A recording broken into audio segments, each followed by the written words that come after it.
This episode of Recording Studio Rockstars is brought to you by Atom Audio, Isotope, Native Instruments, and Grace Design. You're hearing my voice right now through the Grace Design M201 Mark II mic preamp into the Empirical Labs EL8X distressor mixed through Isotope, RX, Ozone, Neutron, and Nectar, all on Atom Audio monitors. Please check out our awesome sponsors using the links in the show notes. It's a great way to help support this show, and we really appreciate it. Now, get ready to rock.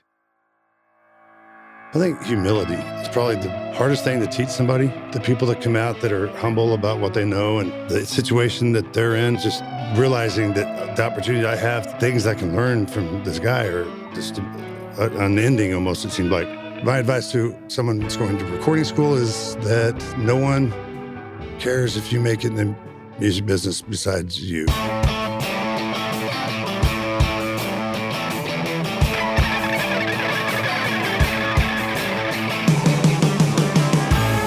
Welcome to Recording Studio Rockstars. I'm Lid Shaw, and this is the podcast created to help you become a rock star of the recording studio.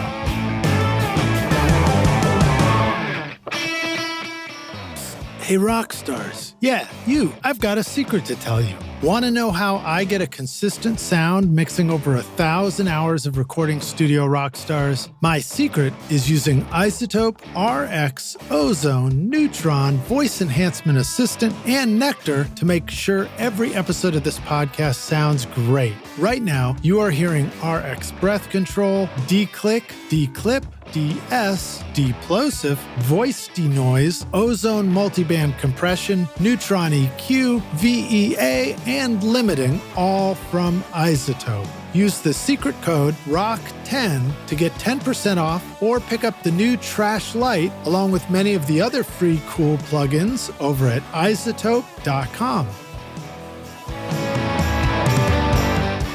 Are you struggling to make your mixes sound professional? If your tracks feel weak, distant, or lack punch and clarity, I've got the perfect solution. My free course, Mix Master Bundle. This course will teach you how to achieve pro-level mixes from your home studio using free and stock plugins in Pro Tools. But these techniques will work for you in any DAW, whether you use Logic, Cubase, PreSonus Studio One, Reaper, or another. If you're ready to make your best record ever, go to mixmasterbundle.com to get started now for free. Find the clickable link in the show notes of this episode.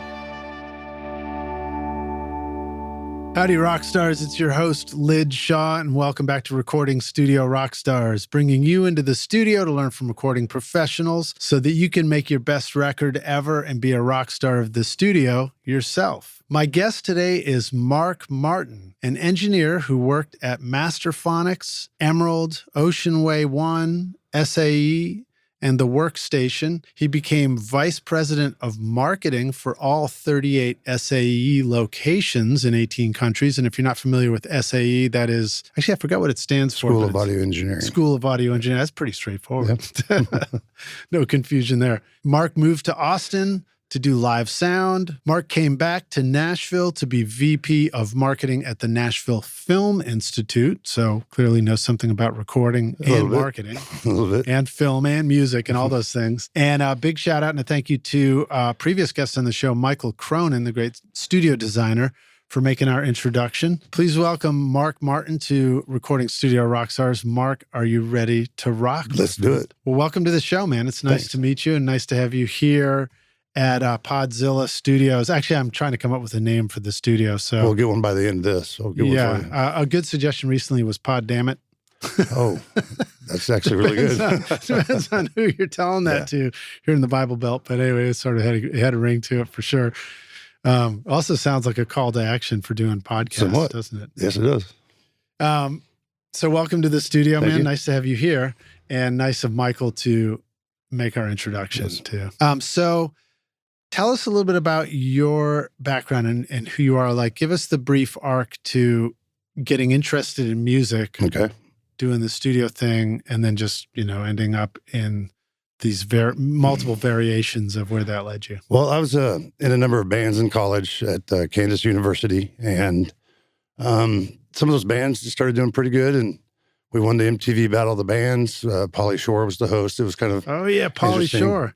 And I really liked the idea of just kind of trying to make a living, either playing, which I'm not very good, or I was doing a lot of live sound back then, so I thought I'd look at that as an avenue. I think I met Pauly Shore when I was out for a hike in Hollywood on the top of the hills and the trails. He's a very interesting character. Seems like a place he'd show up. Yeah. And at the time I was dating this girl whose dad was an air traffic controller who convinced me to take the air traffic controller test. I passed. I got offered a job when I was 22 years old in Kansas City as an air traffic controller. And I wanted to stick with the music, but my dad, of course, would not let that happen. So I did that for about 6 years and quit to go to the Conservatory of Recording Arts and Sciences in Phoenix, in Tempe. Oh, right on, Crass. Yeah. And some of y'all probably know Kevin Beckett. He was one of my instructors, and my live sound guest instructor was Robert Scoville. And I got a lot of stuff out of that school and came to Nashville and interned at OceanWay with Sal Greco, and then moved over to Masterfonics, and Glenn Meadow hired me. OceanWay, Nashville? Yeah, Nashville. So did it say OceanWay 1? Not at the time, I don't think. So I don't know, maybe that was just a typo in there, but OceanWay 1 would be LA, right? I would think it would be, yeah. Nashville is sort of like the second one? Yeah. Right? Alan Sides built it, Alan Sides. obviously afterwards.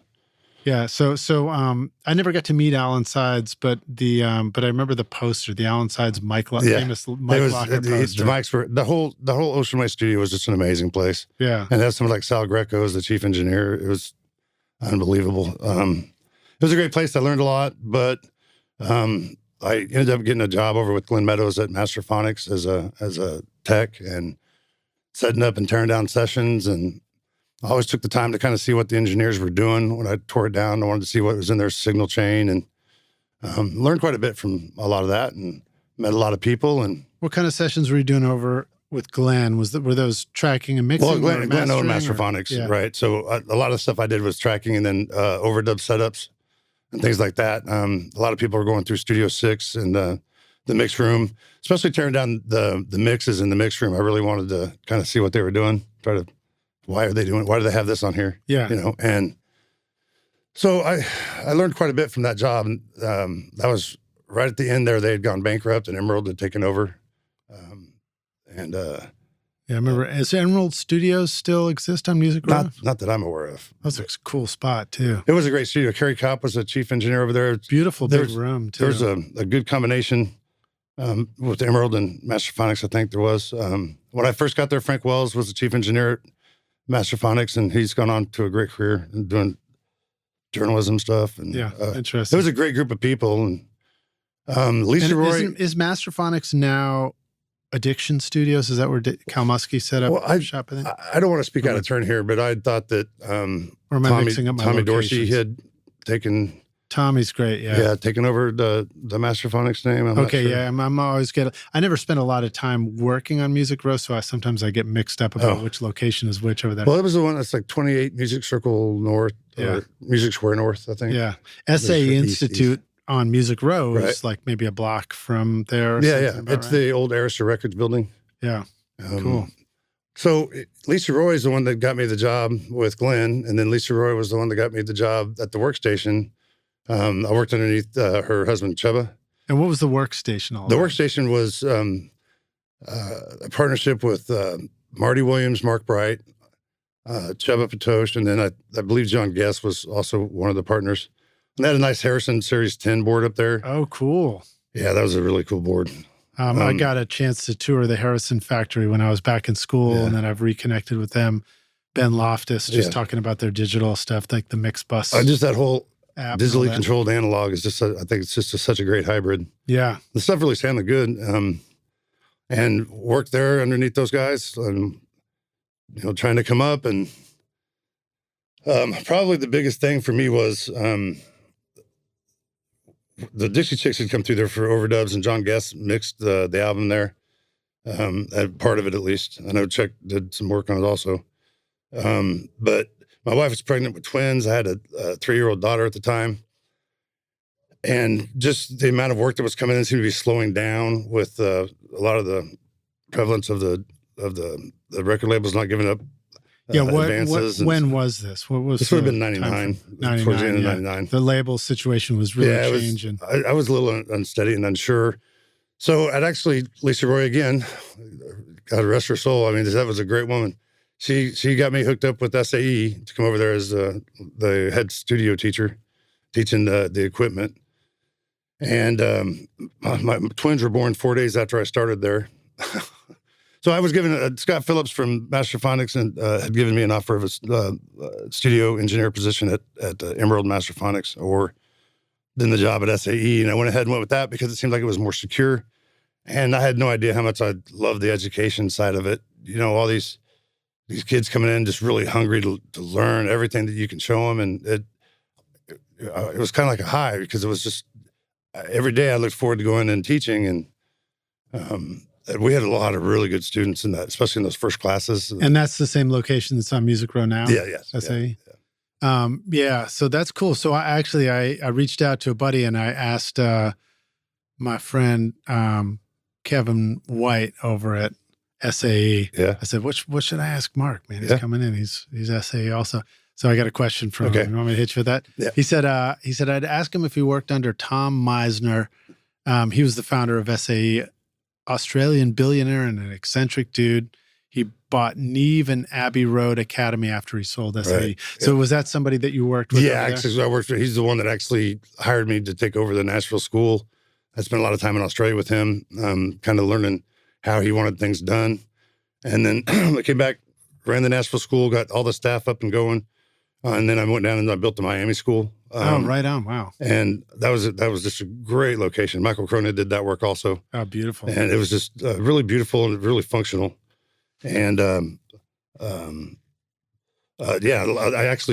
work for Tom now also, along with the Nashville Film Institute. Oh, cool. He's got a lot of music projects. I don't know if I've met Tom yet.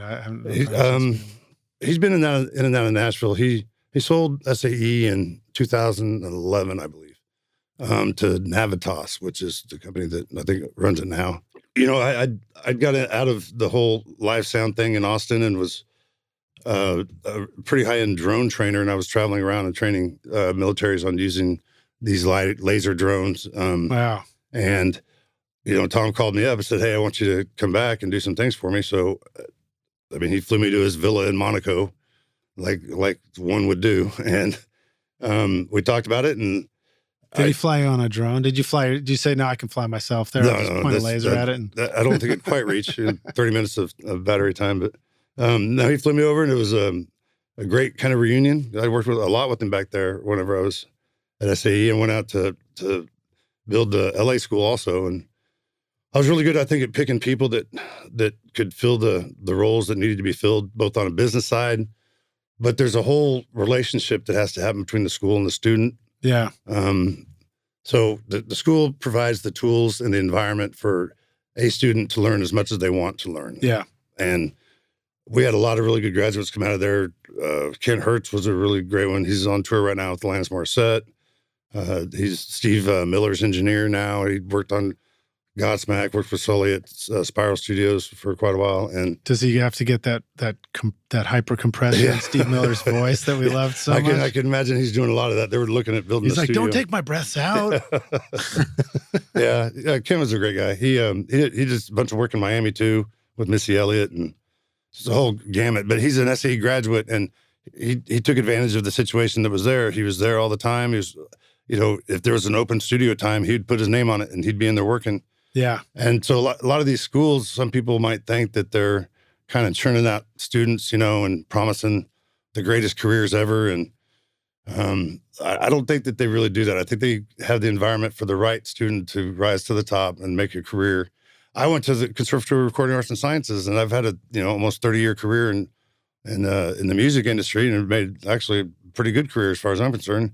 And it was because I went to a school like that, you know. I've had great interns from Crass. Yeah, this is a great place, yeah. I was just out in, when I was in NAMM, you know, I got to connect with Colin. Yeah. And my buddy from growing up in Acton, Massachusetts, John Ellis, is now a professor at SAE. At Crass, and teaching SSL. It was everything I needed. I'd done a lot of live sound, so I understood a number of things, but I didn't know why I was putting a compressor on a vocal. You know, I knew what I wanted to get out of it, but I didn't really know the reasons. And it answered so many questions that this really prepared me for what I was going to run into. Yeah. And you can't come out of a school like that as, you know, a mainstay engineer in like Nashville or whatever. You're not going to, first project's not going to be on an SSL. But they learn the signal flow, and so they experience the terminology, what's needed and how they should act. Are they a good hang? Yeah. All those important things that have to happen for you to get a decent career. And the music industry is huge. If you look at the audio world, how many jobs are mixing on an SSL? There's not that many anymore, no, you know, especially. I mean, not in the same way. I mean, SSL, of course, is still thriving in a pretty cool way. I mean, they're really pivoting to give us the tools we need. And I always appreciate that because I use like some of the controllers for Pro Tools and all that. But, you know, I came down to Nashville from Boston at that time in 91 because I knew I wanted to learn how to do this recording thing. I'd seen a couple of studios. And I'm like, I want to learn how to do that. And I ended up at MTSU. Oh, okay. That's a great school. And yeah, but my takeaway from doing that. Was Doug there at the time? Doug was there. Doug Mitchell. Yeah. He's awesome. He was there, and Dan Pfeiffer, who I was lucky to have on the show just before he retired. He was my professor back then. That's cool. And you know, my takeaway from that was just doing the immersion in a group of other students that all wanted to do the same thing, and like building those peers. Was really, really valuable. The classes and the teaching was great, but it was definitely like I was gung-ho for it, you know. So you like, have to be. And I never gave that much of a shit about school before I hit that. And then all of a sudden it was like I couldn't get enough. The same thing for me. And it's such a great thing when you go to school. And so like I don't think I could have just gone and like coasted through classes. They were going to hand me anything, you know. Like they did help me find an internship, and that helped just by giving me, you know, like what were some possibilities. But I chased all that stuff down and always have ever since.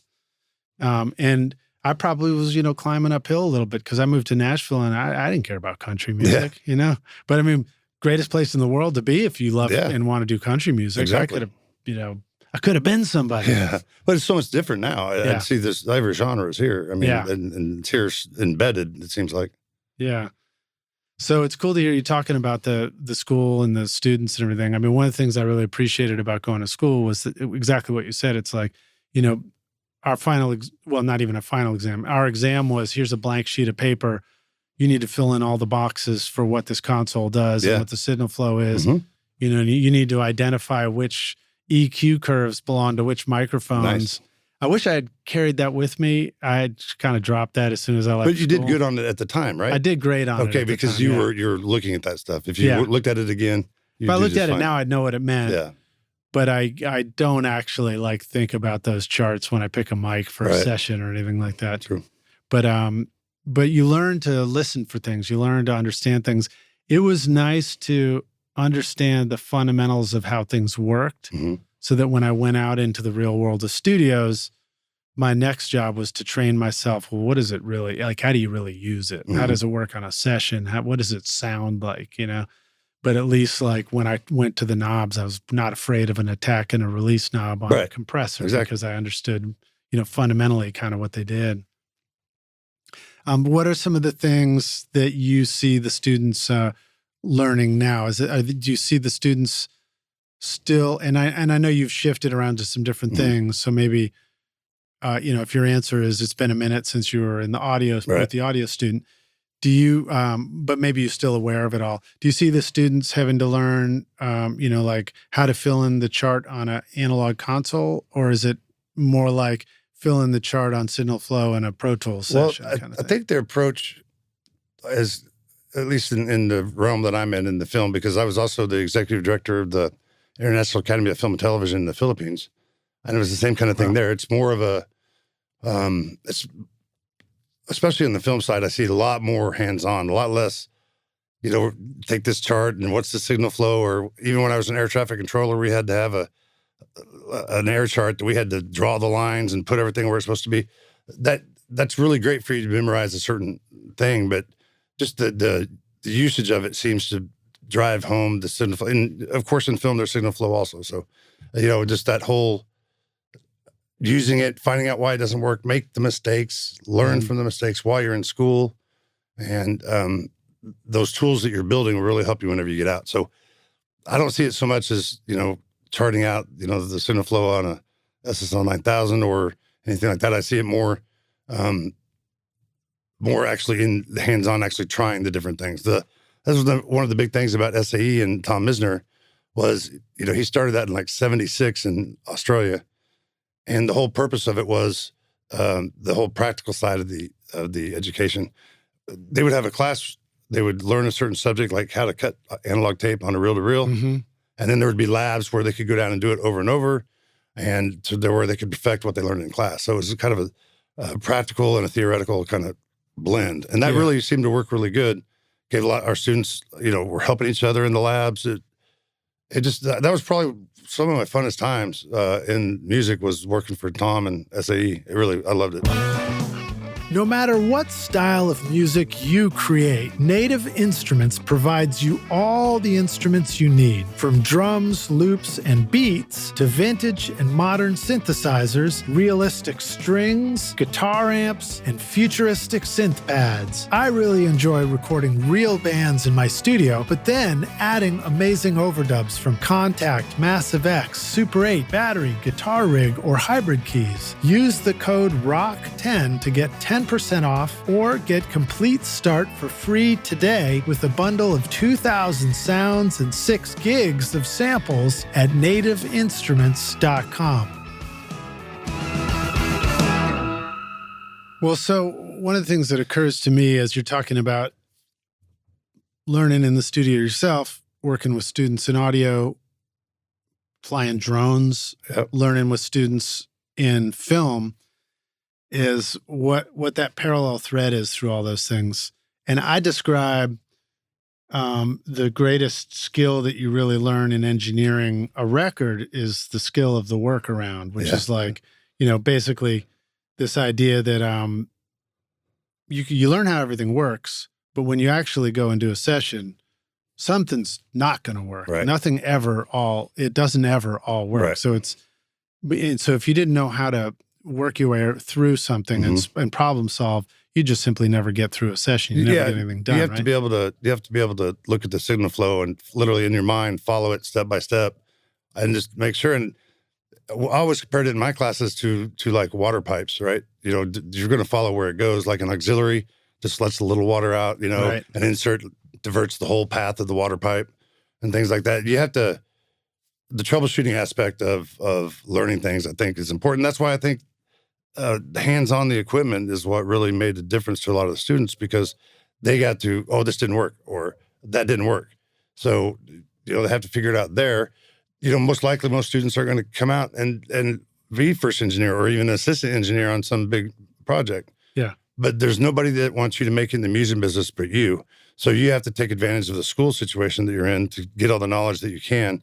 And then, like what I used to do, turn down mix sessions and things like that, I probably took 3 times as long as it should have. I'd stay late to get to do it, but I'd look and see, what kind of signal chain on Chubba's vocal mics on John Michael Montgomery or something like that, and learn that stuff from them. Yeah. And then first chance I had, I would try it out. And Glenn was always really good early on in my career to let us have a lot of time in the rooms on our own.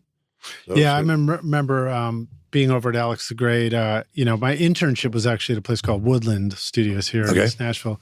Maybe you knew Bob Solomon. Yeah. And I remember one time, I went back there and I was chatting with him while he was working on one of his projects and mixing, and he showed me parallel drum compression on the drums, and I'd never heard of it. They didn't even teach that in school back then. No, you got to try stuff though. It's all right there. And I heard it and I was like, holy shit, that sounds enormous, and now of course it's like, you turn on YouTube and everything's parallel compression. Yeah. So it's everybody gets a chance to learn these things, which is cool.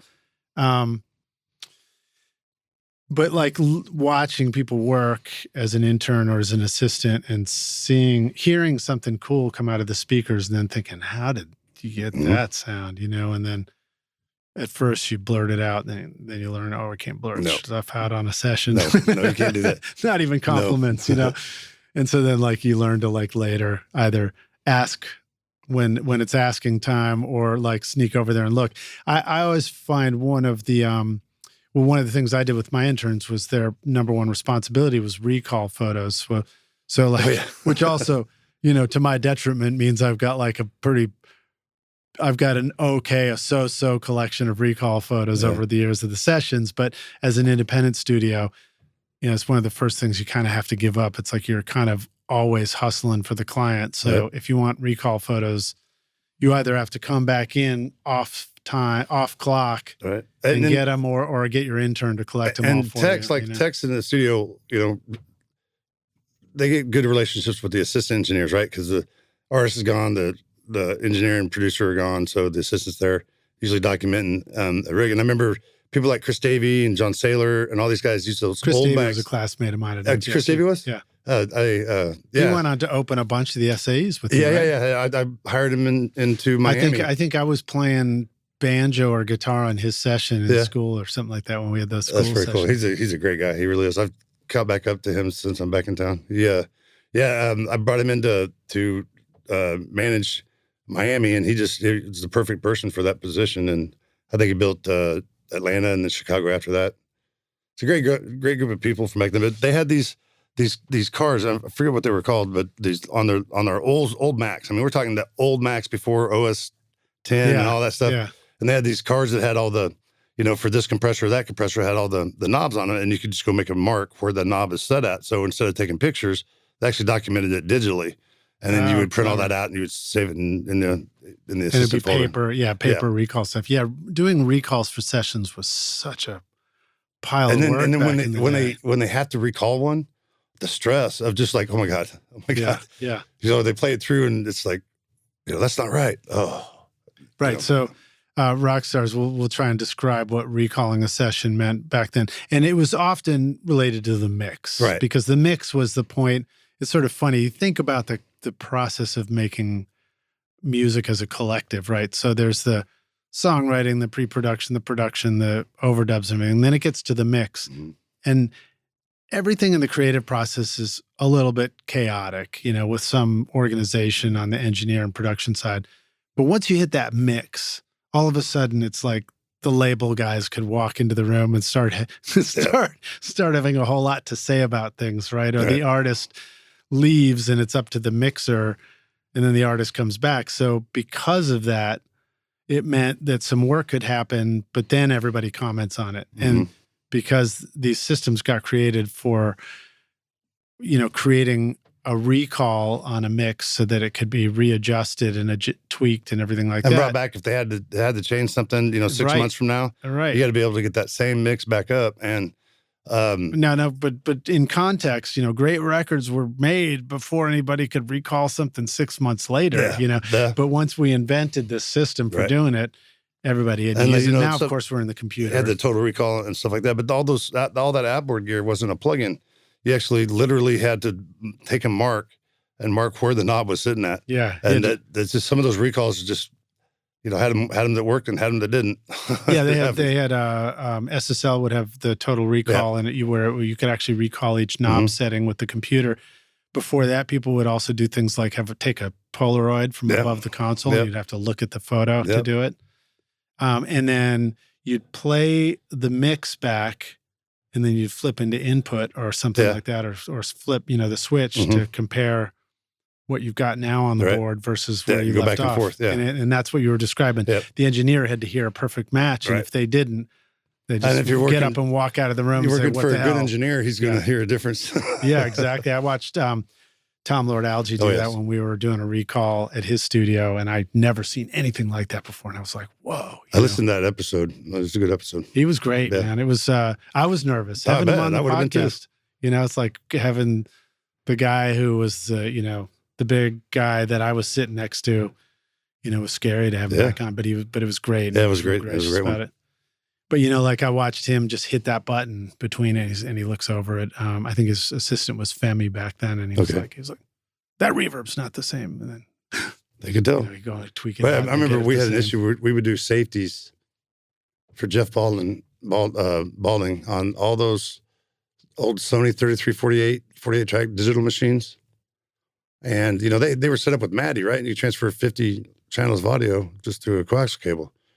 He could tell a difference between that and or he hooked up the separate D subs for the transfer. I mean, he could tell he didn't want any MADI transfers of any of the safeties because he could hear it different. You could just hear that it had been digitized. It was different. Like that. It was different. And wow, that's one of the times whenever I realized, man, I don't think I could be anybody like that, man. Because that's some ears. That's crazy. Yeah. It's funny, we've got recalls now with Pro Tools and computers where you just pull it up and it's where you left. But the truth is, I'm not so sure because I don't know that anybody's trying to train their ears to make sure the recall is a match to the original. So, because that'd be a rare you'd have to like add extra steps to it. Well, it's all ones and zeros. So if you save the configuration, it should be exactly the same. Yeah, but that's the first mistake is trusting that the computer does everything perfect, just like you thought it was gonna, because it does come up with all kinds of weird differences and it's just fascinating. But okay, cool. So let's rewind a little bit. You were at these studio sessions. You were over at OceanWay, Masterfonics, the workshop.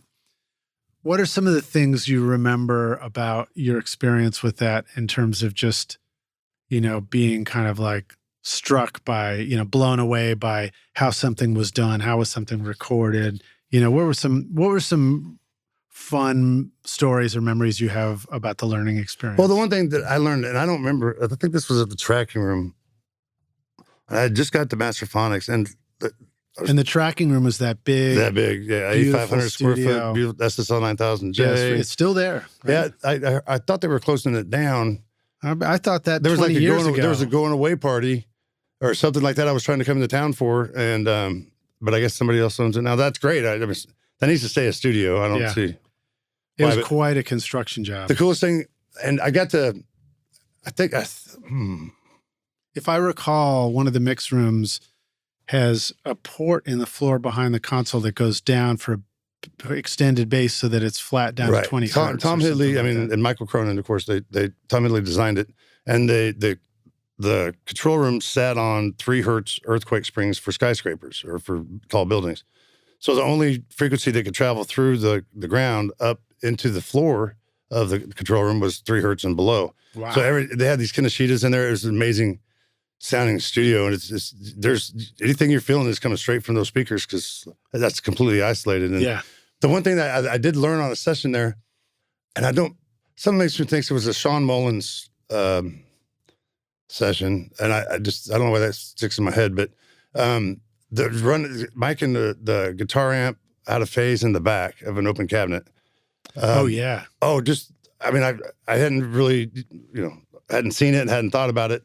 But the difference in the sound that it makes, I don't think I've ever recorded anything that's distorted anyway or anything that's kind of thick without doing that. It's just having the control there to blend the two together. It's just amazing. So maybe break that down a little more as far as what that, maybe describe how that is. Okay, so you always put your 57 or whatever on the front of your amplifier. If you have an open back amp, you can also take another microphone and put it on the back side of it, and you run it out of phase.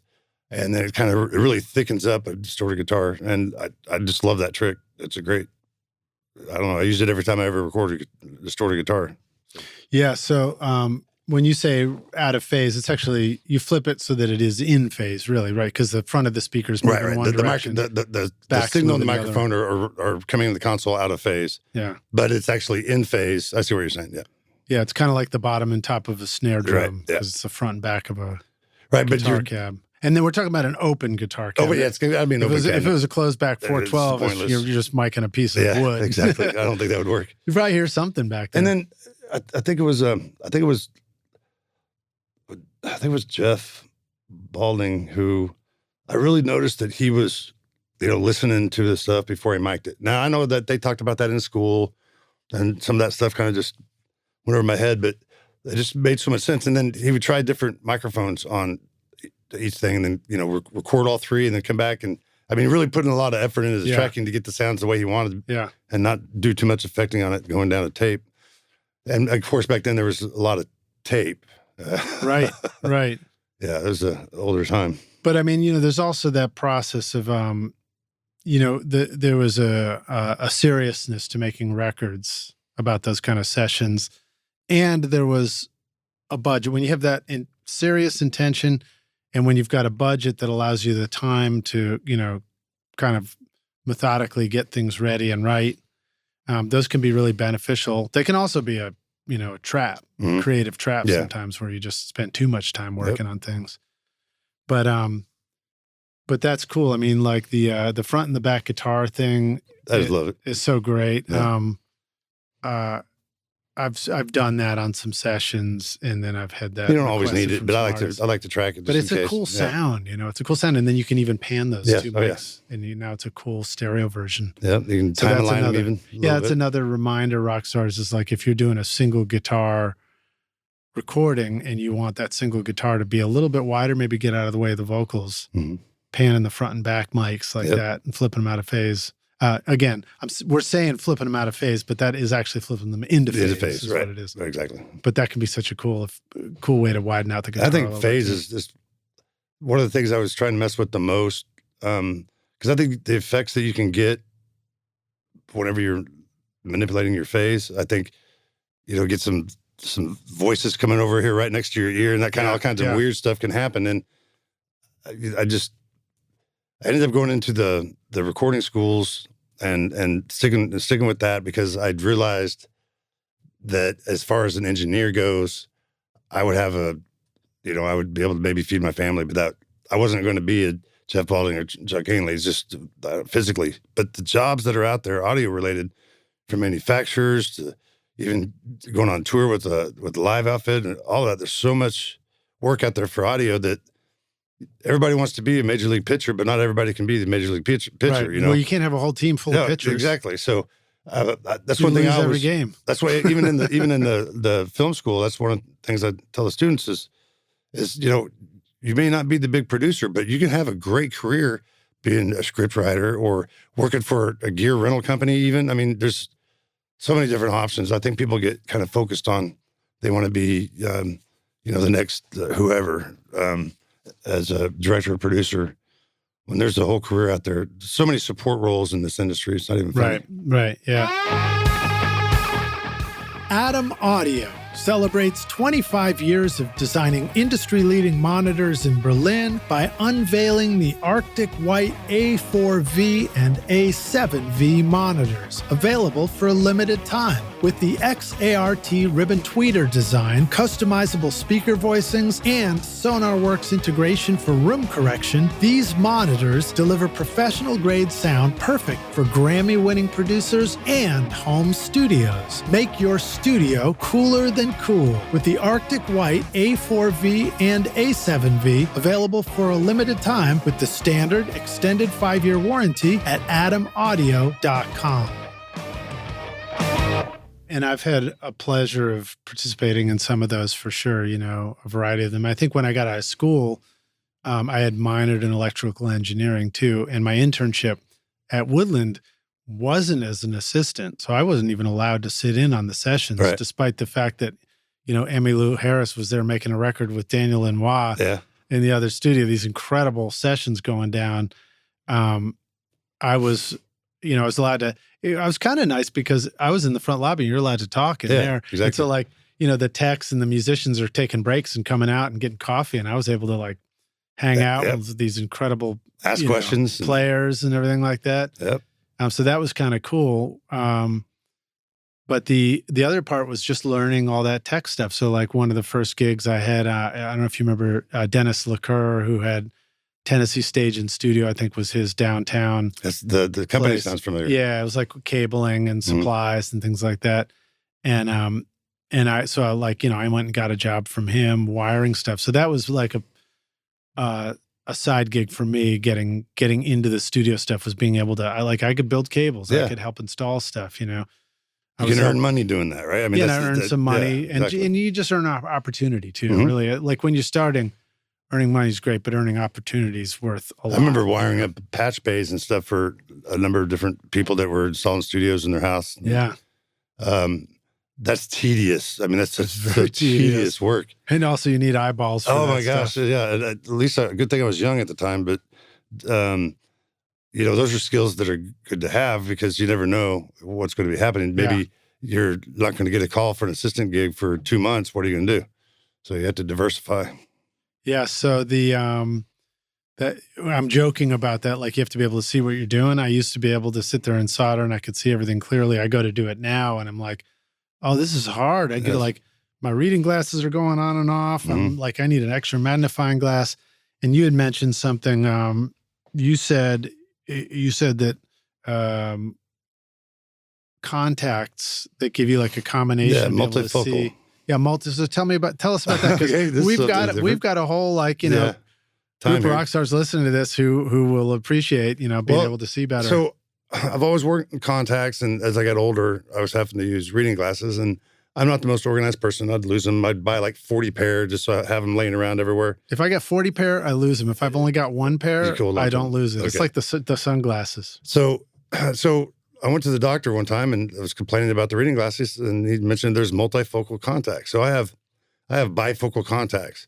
I can see right up to my face extremely close, and I can see far away, and it's the greatest thing ever. Really? And so you never, so if you were soldering again today, you'd just be able to see what you're doing. No problem. Man, I'm going to need to check that out. And then my wife uses this eye drops.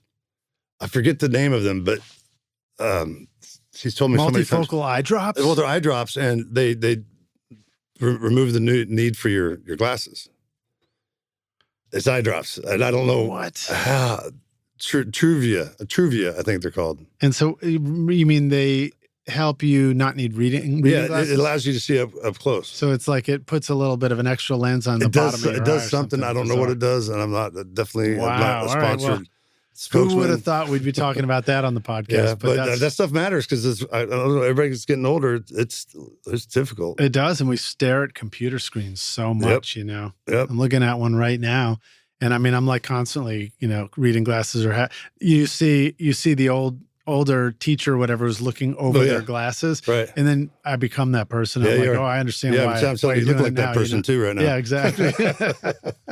Got my reading glasses on, Rockstar, so I can see the computer for the next question, but I can look across the room at Mark without him. So share a memorable or like challenging moment for you when you were in these studio environments. Anything that was like a real learning experience? I'll never forget this. I was in Studio 6, and it's before that's at Masterfonics, and before I started working a lot with Chubba, but I was assisting him on a gig, and something happened to the front end snare. He didn't like the beat of the snare, and he told me we got one of the early Pro Tools rigs set up there, and he's like, okay, make the beat do this, so I'm like, I'm trying to get it. I can't get it. I mean, I'm not going to waste any more time. I said, Chubba, I can't get this. And some people could appreciate this that may have worked with the man. And again, God rest his soul too. We were having spaghetti, and he threw a plate of spaghetti at me. Wow. In Studio 6. Because he was mad at me. So Chubba was... Marinara? There was a little bit of red on it, but... he was a very passionate person. He had no time for idiocy. And even though all that kind of stuff happened with him, he still took me over to the workstation. And I learned a lot from that guy. That was an amazing man. He really was. I came up in that era of you'd hear these stories of, the intensity of sessions and like, you might get yelled at in a session, or like, it can happen. You make a mistake and you never work in this town again, all that kind of stuff, And I think that was a spirit of how you would work that was included in like what you learned to do at that point on the one hand. But I also think there was probably it was a level of pressure that surrounded. There was intensity. There was a lot of intensity. There was intensity, but I think that accompanies the fact that there was money to be made in music at that time too. It's like, I'm sure if you're working on Wall Street, today, there's that level of intensity. Any job where there's, a lot at stake or whatever. And the digital stuff came in, and it just it changed everything. Everything just died. I mean, it's just the feel of Music Row was bad. I mean, it was obviously cool. I mean, John Guest, when he's mixing a lot of that Dixie Chick stuff, he used the radar, and he did the mix through one of those ATRs with the 1-inch conversion. So he had really fat analog tracks, but he mixed through that to kind of make up for the radar stuff. But it was so easy. It was just so easy. Everything was just so easy. Random access, all that stuff was just so great. And it seems to happen in like 3 years where, instead of renting a tracking room for $2,000 a day, you could probably go spend about $2,000 and get a decent home studio, at home and do that kind of stuff. And I loved the way things were back then. And then the change that happened, I didn't like it as much anymore. Yeah. I just seemed to get rid of what used to be.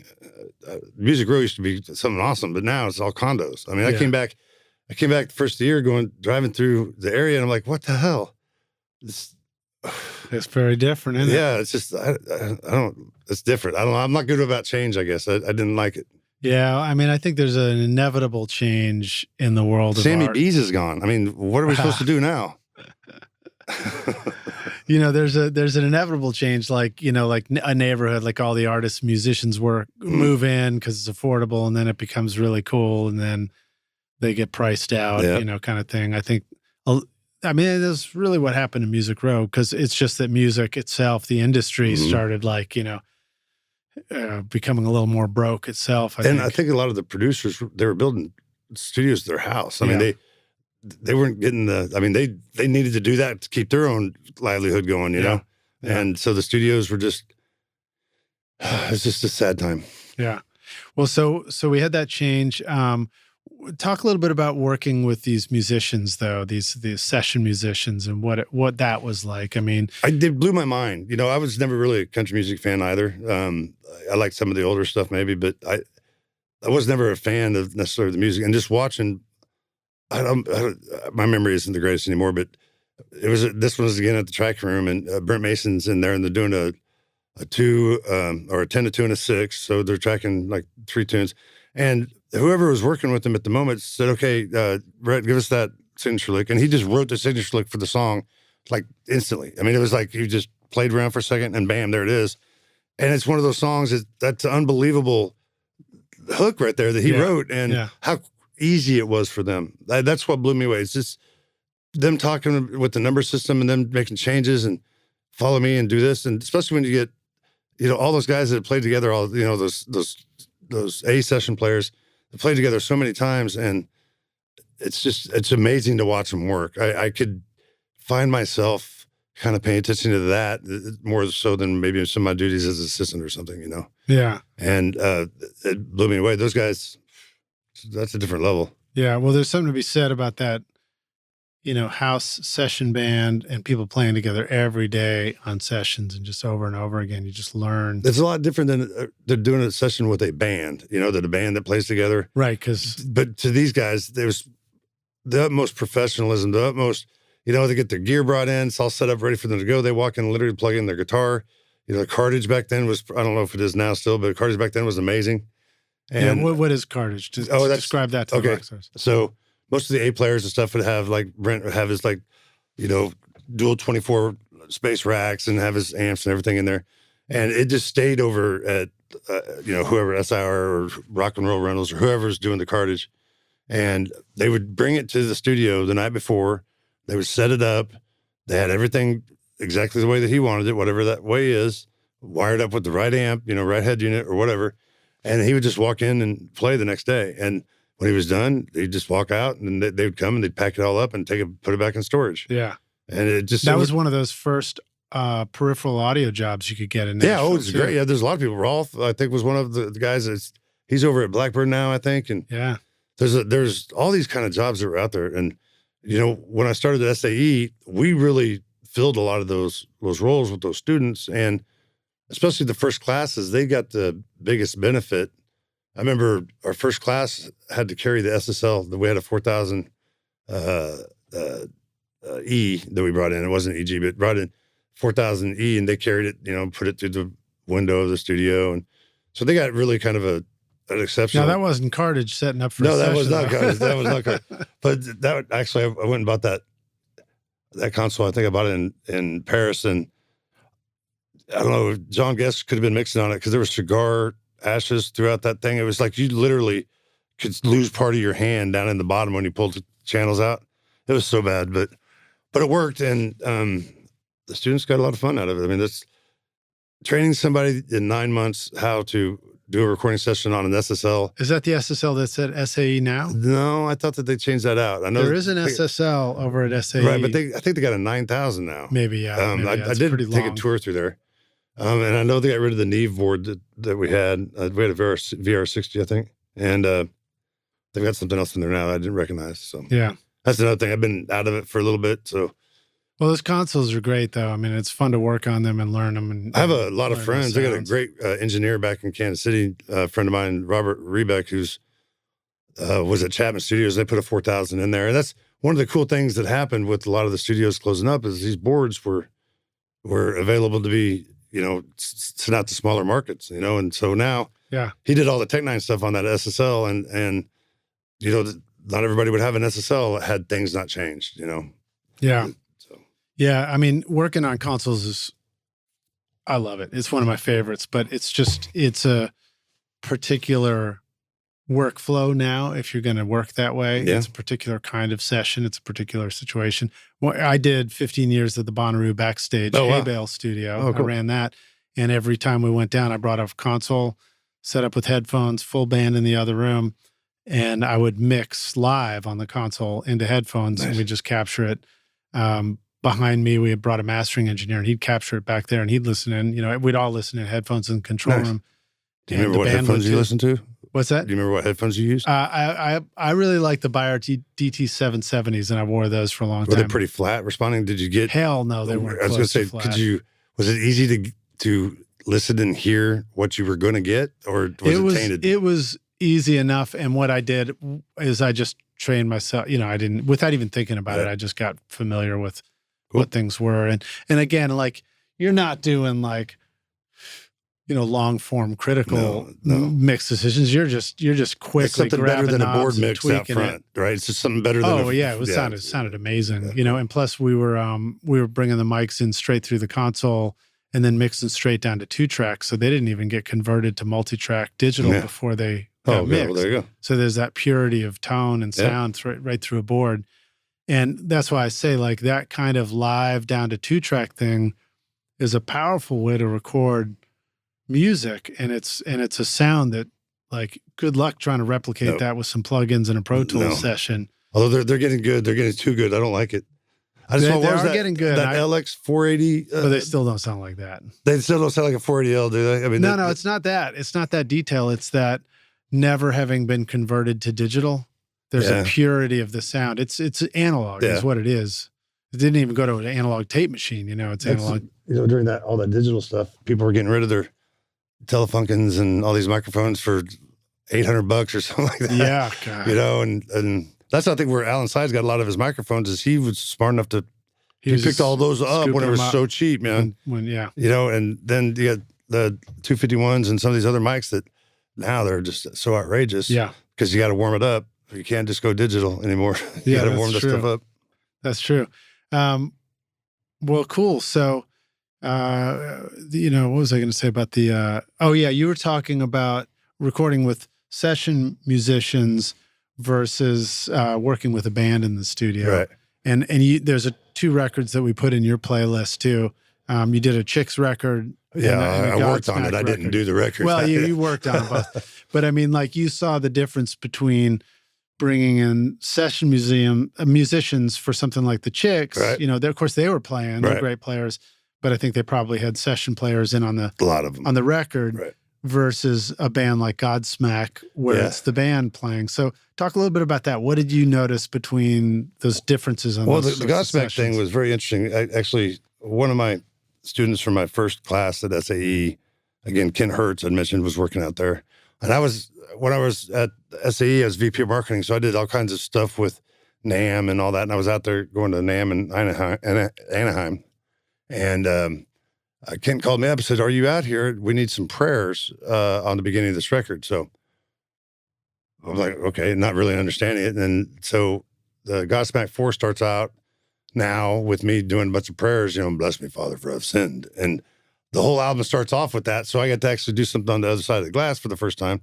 But I wasn't there during the sessions. That was just something that they brought me in to do. Oh, okay. So that was like, I heard the voices on the beginning of the track. So that's you guys. That's me. That's me giving prayers. And then there's a little kid that they fade across over to the kid saying the prayers. And I'm supposed to sound like Gandalf or something like that. They just, well, I've got kind of a low like voice. Gandalf if Gandalf shaved. Yeah, if Gandalf shaved and was very good looking. Wearing a baseball cap. Right on. So is Godsmack also like a CCM kind of band, or no? Was that just more like a crossover between heavy sound and Godsmack was pretty heavy. I mean, Sully was really talented. It's a pretty heavy band. I mean, they shared a studio complex with Korn. And right, yeah. And no, I just didn't know if because there's so many bands that might do like, anything from heavy music to hip hop. Yeah, I mean, also in the Christian world that will come. They're pretty heavy. I mean, that whole Godsmack era, I love that band. They're good. Well, somebody who's listening to this now is laughing at my question. So well, did you say CCM? Is that what you said? Yeah, like Christian contemporary music. Yeah, that's what I was thinking you said. Yeah. No, that's not them. Awesome.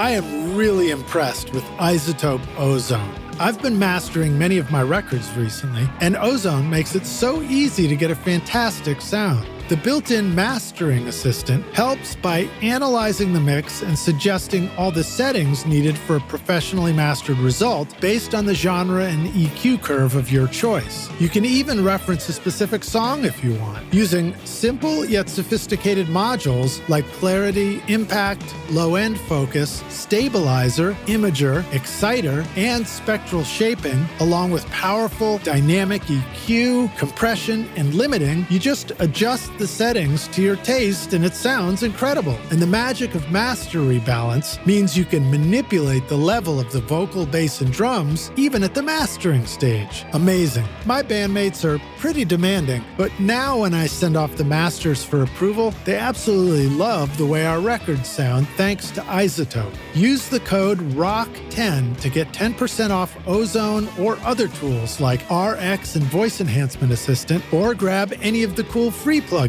like the new Trash Lite at isotope.com.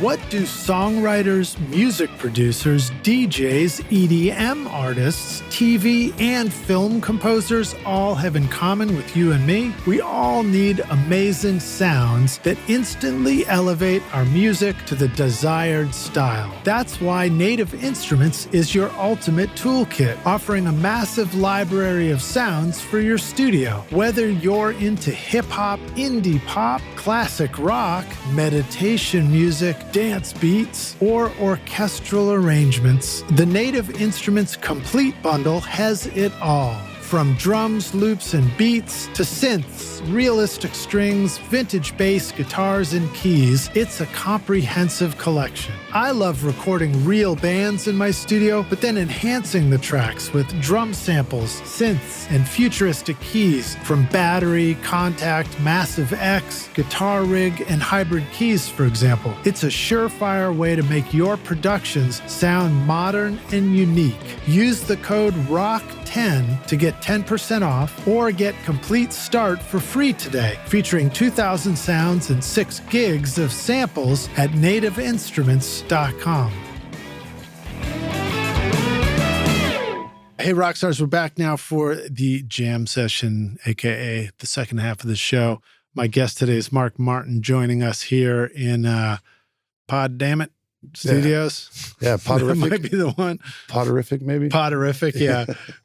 Well, one of the suggestions was Potty Time. Yeah. It sounds a little bit like a parenting show, though. Well, I mean, you have the facilities. Yeah, exactly. Yeah, the facility. That could be the name of it. I like 3 Hertz. Oh, yeah. That's a good one, that's too. A good one. 2 Hertz. Hertz so good. Yeah, Hertz so good. Megahertz. Yeah. You ready to jam? Yeah. All right, cool. So, what would you say to aspiring engineers and even marketing professionals? Because, well, I don't want to get too off course, but I do think that if you want to be in the music biz these days, marketing is a good aspect to understand, especially if you want to be self-employed. Right. So what would you say for, audio recording and or even the live sound aspect, whatever? I mean, we're studio focused, but still, anybody who's thinking they want to make records, like you said, you gotta be able to pay that rent and put food on your plate long enough, or else you won't get a chance to make that record. I think humility is probably the hardest thing to teach somebody, but it seems like the people that come out that are humble about what they know and the situation that they're in. I mean, I just go walking into the studio with Chubba, just realizing that the opportunity I have to, okay, yeah, I'm making some money, but more so the things I can learn from this guy are just unending almost, it seemed like. And so my advice to someone that's going to recording school is that no one cares if you make it in the music business besides you. So, and that's a sad truth. So I would say you have to take it under in your own hands and take advantage of every situation that you have. If you're interning at a studio or you're a tech and you're tearing down sessions, try to understand what the engineer was doing so you can try it out again yourself later. Humility, you didn't come out of recording school and you're not a recording engineer, so to speak, because you can, flip a fader or do whatever. You have so much left that has to be learned. I compare it to a mechanic school where you go to mechanic school, diesel mechanic school, and you're learning, what this is and what that is, and this intake and these glow plugs. And we got one of those right down the street from me, the Nashville Auto Diesel College. Yes, and that's a great career, by the way. But you don't learn everything while you're there. You learn how to turn wrenches. You know what this kind of wrench is. You know what that wrench is. You know what this component of an engine is. But you don't know how to. You're not going to learn probably how to troubleshoot it. What's this sound? What's coming? All that stuff you learn from the guy that you're working underneath. And it's the same kind of setup. Take advantage of every situation that you have and turn it into a learning situation if you can. That's pretty much my advice. Okay. What about the changing landscape of the recording industry? So you saw it change from sort of a traditional big studio to something new. It's changed how many times since then, It's just crazy. It went into, along came streaming music. Then along came vinyl records again. Right. Then along comes whole new ways of setting up speakers. And now you're in the film world. So are you seeing also a convergence of immersive sound and things like completely? Atmos? We just had B&H Photo come into our school today. They're a big camera and film resale. Everybody knows who they are, I'm sure. It's like if you're in New York and you're anywhere near Madison Square Garden, crazy. Drop into B&H. It's a combination of Disney World and Santa's Workshop. You may not walk out. Audio. You may not walk out. It's amazing. But we had them. They were in showing students new equipment and stuff. And of the 5 cameras, about 2 or 3 of them were film. They're film cameras. And I just kind of realized at that moment, it's like, they were even, one of them was even like a Polaroid. And they're really pushing this kind of stuff. And the girl that was there only works with film. She doesn't work with digital in her pictures. And so I kind of see it's coming back from the digital to a little bit of the analog realm. It's a bit like the audio world though, right? Mm-hmm. Because you've got, maybe film is having one of its experiences of, going digital and then, but maybe that happened a while ago, but it's like, the idea of like, we move forward with tech and you better pay attention. It's like Alan Sides, you got to keep your ear to the ground because when last generation's tech is not desired anymore, that's the time to scoop it up. It seems like it's the good stuff. It's all cyclical almost like. Yeah. But to me at the same time, one thing I've learned since I've been at the film school is that both creative areas of audio and video, while they've always been coming together, everything's content now. People are creating content for Facebook or for whatever. It's no longer just audio and no longer just video. It's a combination of the two. Our sound to picture class really focuses on creating good audio for whatever content you're creating, because it's another sense, right? You've got vision and you've got your hearing, and it's all coming together in just content. It's almost like we're creating content creators more so than film industry people, Yeah. And the nice thing about that in the world of content is there's audio in there, there's video in there, there's coding in there of some sort. Everything. You've learned how to copy and paste and embed code into a post, you know. And the worlds to me are kind of coming together because most people, these kids these days especially, they don't want to just listen to a song, or some of them do, I'm sure they do.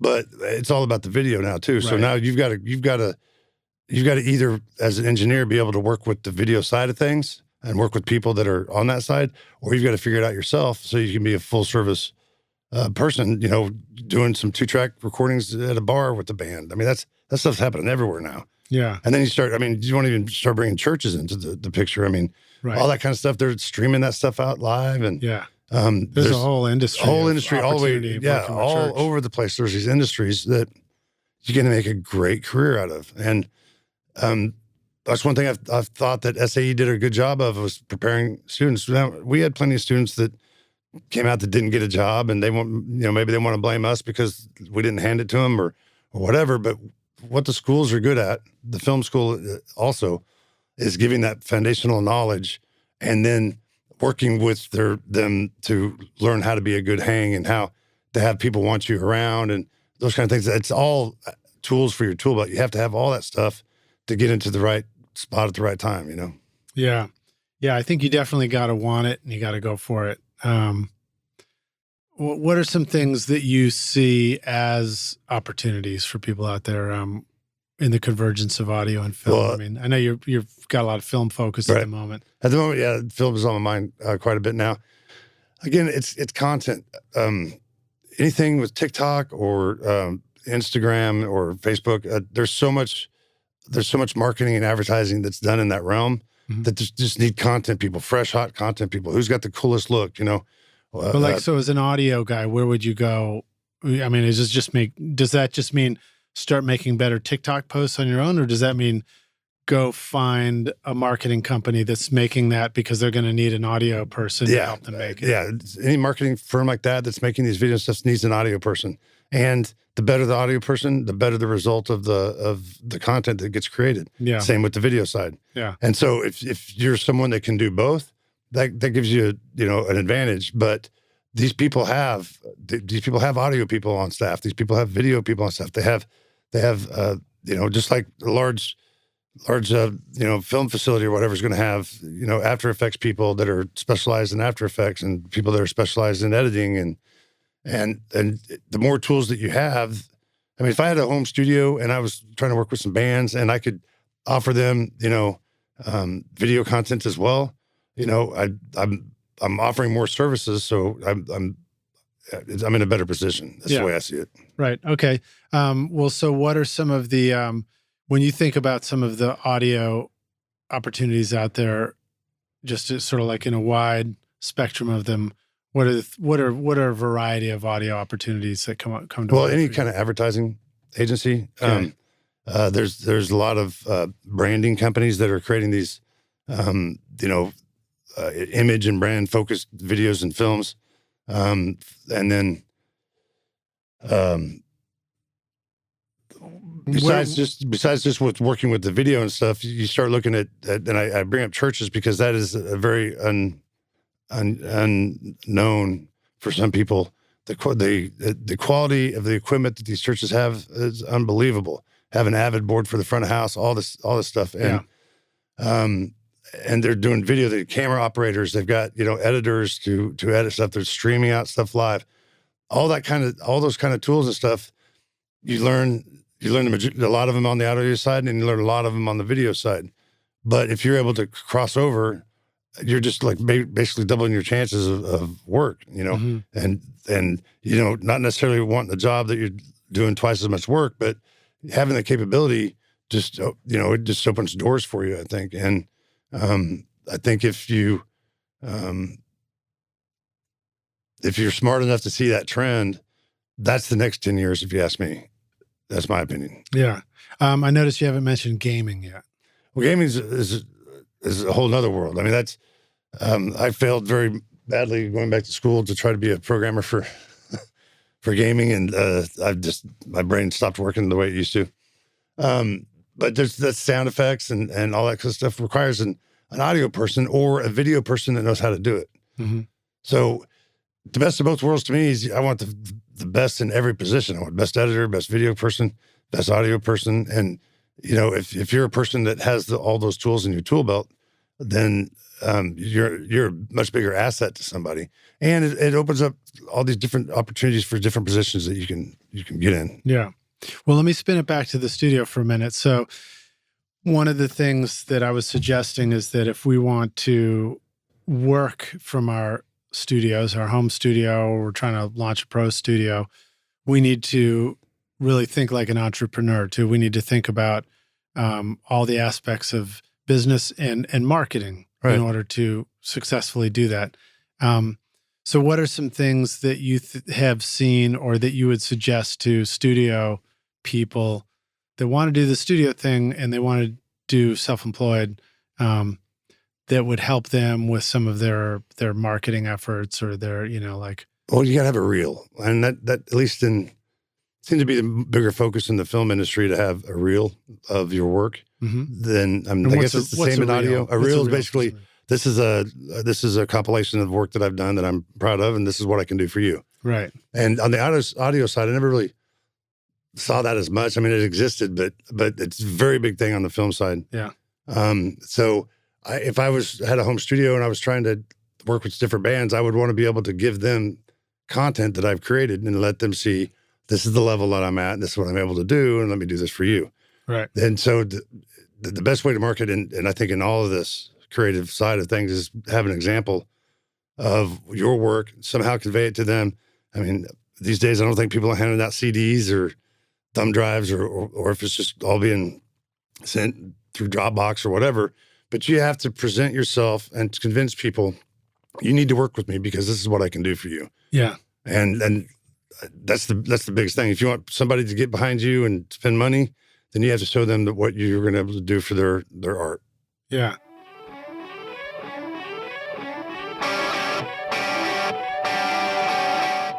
Adam Audio is celebrating 25 years of researching, developing, and manufacturing industry-leading monitoring solutions in Berlin. To mark this milestone, our friends at Adam Audio are unveiling a special limited edition series of monitors that will look stunning in your studio and sound as awesome as your music. Introducing the Arctic White A4V and A7V series. Available for a limited time to pro and home studio owners like yourself, the clean, glossy white finish exudes a luxurious feel and will stand out in any studio or home audio system. Featuring the XART accelerated ribbon tweeter design and customizable speaker voicings, the Arctic White A4V and A7V retain the full specifications of the original design. Plus, with SonarWorks integration for automated room correction, you can fine-tune your monitors to your control room's acoustics. Adam Audio's commitment to delivering professional-grade, high-fidelity sound to studios worldwide has made these monitors a perfect fit for Grammy-winning producers in both pro and home studios for a quarter of a century. Now you can bring that beautiful high-fidelity sound to your own productions and make your studio look as cool as your music sounds. Don't miss out on the limited edition Arctic White A4V and A7V monitors, available for a short time with the standard extended 5-year warranty at adamaudio.com.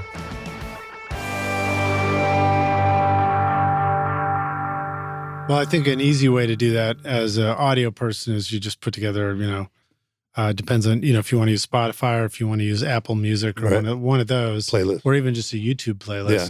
You can put together a playlist of music that you've done. And even if it's, you don't have video content, YouTube works great for audio too, Yeah, exactly. So just having that to where it's easy for other people to hear and it's easy for you to convey where that's at. So, so that they don't have to think about where can I go find this. Either you've got to send them the links, you've got to make it easy for them to see it.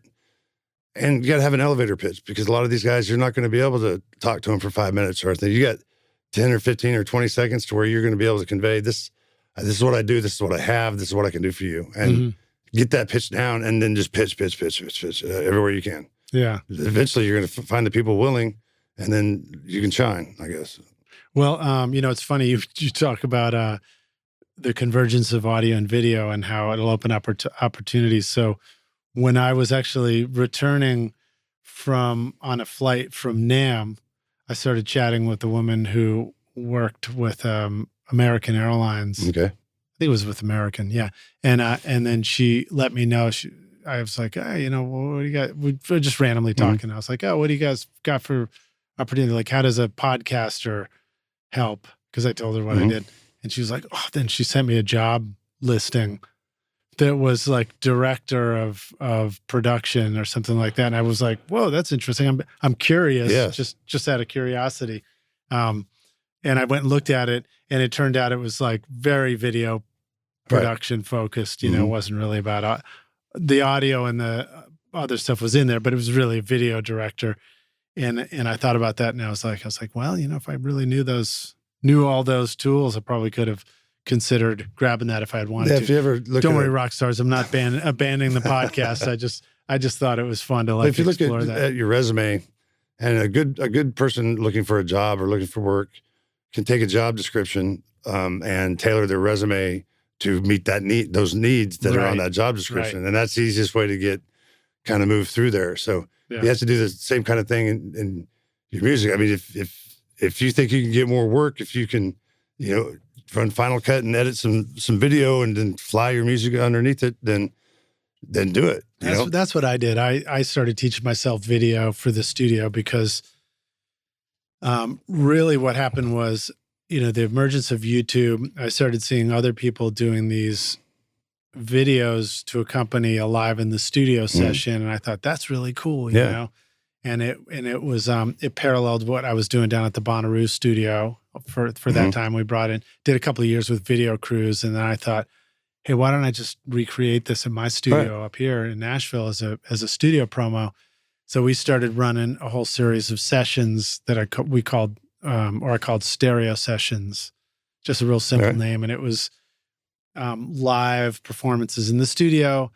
And then we'd shoot a video with it. And then, I'd use that to build and grow a YouTube channel. Right. And the intention was to build attention for the studio. Right. And it didn't take long for me to realize what a fucking pain in the ass video is. Yeah. So I tried to do it with some people I knew with good cameras, and all that happened was I was like, wow, that took what did it take us 3 months to finish one video for once, for a song or an artist. So I was like, well, that's not going to work. So then I thought, as iPhones got better and things like that, I was like, why can't we just use iPhones for this stuff? There's the people that are doing it. Well, that's what we did. So we started doing a thing where we would I would invite 6 bands in on a Monday night, and we'd go from 7 to 11, and it was like so I tried to be really compact with it because I saw how quickly we could work at Bonnaroo, and each band would get about 30 minutes to play 3 songs, and we just do a real fast sound check, and it's like ready, set, go, keep it real fresh, you know. And then my interns and I would set up our iPhones and we'd shoot video, and then we'd invite everybody else who was in the other bands who was waiting for their turn to also shoot video. And then so it became like, it's all our video. And so you still got to sync that stuff up. And then, so what'd you do about they turned it into me. And so 2 things we did. One was I was like, who cares if the video guy's in the shot? We want everybody to see that we're all here doing this together. So we avoided that obstacle. Okay. And so you can see people pointing their iPhone and capturing it. Cool. It made it fun, right? That's cool. And then you could also tell that there was a party going on because you'd see people there. And so we do it all like that. And then I'd collect all the videos, and I taught myself how to do Final Cut Pro because I needed to figure out a way to, first I think I used iMovie. Right. Yeah. It was better back then. It was easier to edit with. It was easier. And then I was like, all right, I want to level up. So I got Final Cut Pro and finally learned how to use it. And that's how I started teaching myself the video aspect. And then, I just get it down to where I was like, I think I was in an hour or 2 hours, I could edit 1 song video and get it done. Just got a whole system. And that's really the trick for doing the audio, doing the video, all of it. It's like you have to, if you want to crank out content, you got to come up with a system. You got to dial it in. It doesn't matter. It's like you said, I think you were saying this, but it's like it doesn't matter whose system it is. It's just got to be yours. Right. You just got to come up with your way of doing it and dial that in. And you stick get the to it. clientele that work well in that system of working. And if you have areas that, you're not proficient in, there's probably a lot of video guys that maybe they got a little 1604 or something, even if people still have 1604s, I don't know. But little Mac keyboards. So, they've got that they're playing with, but they don't really understand it. They need to don't you have like an educational thing that you sell here as mix masters? Me? Yeah. Yeah. So I've made courses now too. So Recording Studio Rockstars Academy, we've got a drum course, Okay. Rockstars of Drums. We've got an Ultimate Mixing Masterclass I did with Craig Alvin, who's been on the show. I've got the Rockstars of Mastering, where I basically just mastered my record and did it with plugins, and then I made something simple to show off, how you can master your own music too. If there are areas that you're lacking in audio, maybe that'd be a great way to go. I mean, maybe you're not the candidate for a 9-month course, but maybe you can polish your chops with something like that. Yeah. And so if you're a video guy and you don't have the audio stuff, then you could do that. There's other things like that with video. Also, we have, we have some summer courses and things like that for newbies to come and learn about the cinema. And so I think it comes down to the end result seems to change. 20 years ago, it was not, sound to picture wasn't, it existed, right? But we weren't building the content for the internet. So now the content requirements for the internet are just massive. There's a lot of jobs out there for this, and then a lot of opportunities, like we were saying, for you to build up your chops and maybe where you're lacking, and then build your tool set. Then I think the jobs are out there. Yeah. And then what do you see as sort of like that convergence of video and audio stuff in terms of, you see these immersive sounds and these new audio formats? Talk a little bit about that. What are you aware of? And AI is a big topic now. Are you seeing that stuff cross your path, and are you seeing some opportunities? Well, the AI stuff, crosses my path, but not in the film sense. I know that they're doing a lot of deep fakes, and a lot of that stuff is beyond me. I see AI as a tool. That stuff's coming at us so fast. It's so fast, and I think there's a lot of negative that can come from it, but there's a lot of positive it can too. So can you rephrase that question just a little bit? Well, particularly in the Atmos and immersive sound thing. So to me, that's a real convergence of film industry and music industry in terms of like, it's a new form of tech. Yeah. It's like, it's like going from mono to stereo speakers. And again, but that's going to be at your higher levels, because most people don't have an Atmos 9.4 one room or whatever in their house. Chuck Ainley, I know, has one, but you're not going to have that. So being able to mix in that environment is going to be very difficult. Now the schools have them. We're putting one in. That mixed environment used to be, you mixed, your 5.1 and all that. So, and back then those surround formats were kind of strictly for film. Right. Strictly for film. But then some of the advent of some of these, like you say, immersive audio, the stuff's coming out. It's just sounds amazing. But if you don't have the setup, you're not going to recreate it. Right. So I don't have a 9.4 in my house, so what will sound really good on my little sound bar or whatever, but I don't even have the 5.1 setup that I used to have 20 years ago, where I had the JBLs in the corners and all that. Right. I just use the sound bar and it sounds great. Yeah. So the technology keeps coming around and changing all that stuff. I don't think you can do an Atmos mix on a sound bar. No, but you reference on a sound bar for sure. I mean, they fold down to a sound bar and create this immersive experience. It's just amazing to me, though, if you're mixing to an Atmos situation, or say you're just doing 5.1, right? And the mixing engineer has to have a 5.1 setup, right? To be able to mix that, accurately, right? And if he does that, maybe they can down mix it or whatever so that it sounds good on just stereo and it'll sound great and stuff. But if you don't have the 5.1 setup, you can't do it. So most engineers are not able to mix in immersive audio. That's right. That's the way I see it. Yeah, what I've learned from the engineers that are mixing in Atmos is that it's pretty imperative to have the setup with the speakers so that you can do it properly. Because if you don't, it's not going to translate quite right. I think that there's I think it's totally fine and fun to learn how to explore that world by doing it in headphones. Right. And some of the tools like Apple Logic will let you do that now right out of the box. I was just, checking out Harrison Mixbus 32 has built-in Atmos with the binaural rendering right in it.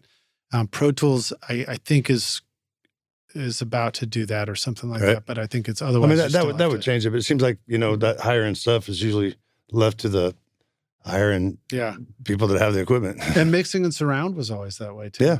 Yeah.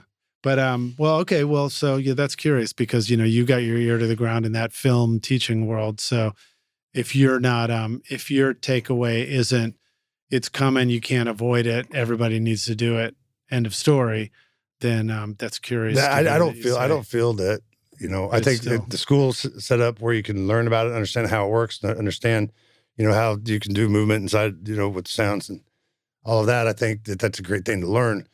But how many people out there are mixing immersive audio in an Atmos, authorized whatever room? There can't be that many, right? I'm sure there's not as many as that are mixing in stereo, but there are quite a lot.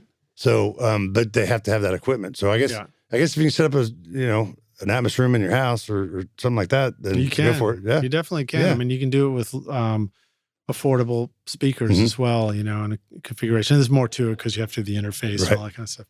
But I mean, it's kind of like home studio, like how long was the dialogue in the pro studio world that home studios won't be able to catch up and they can only sound so good and they can't accomplish this, that, and the other thing. That changed. And then it just changes, Yep. It's almost like if you can think about it, it's coming. Yeah. If it's not here already, you just haven't seen where to buy it yet.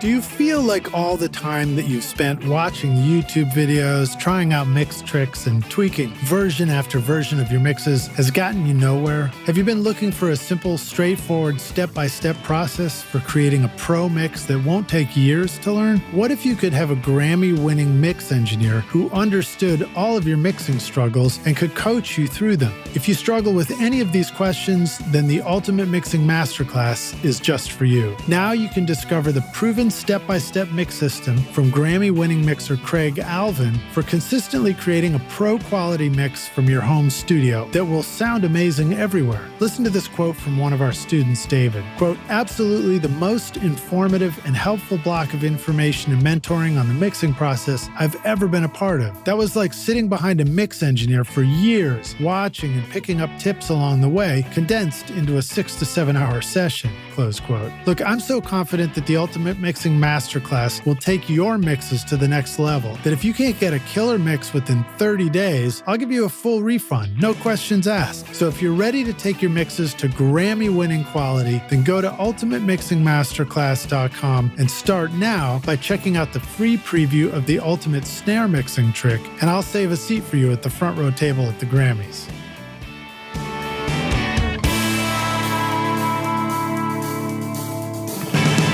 All right. Well, so let me see here. Here's a question I never thought I'd ask. In what way is audio important in the world of drone piloting or drone photography?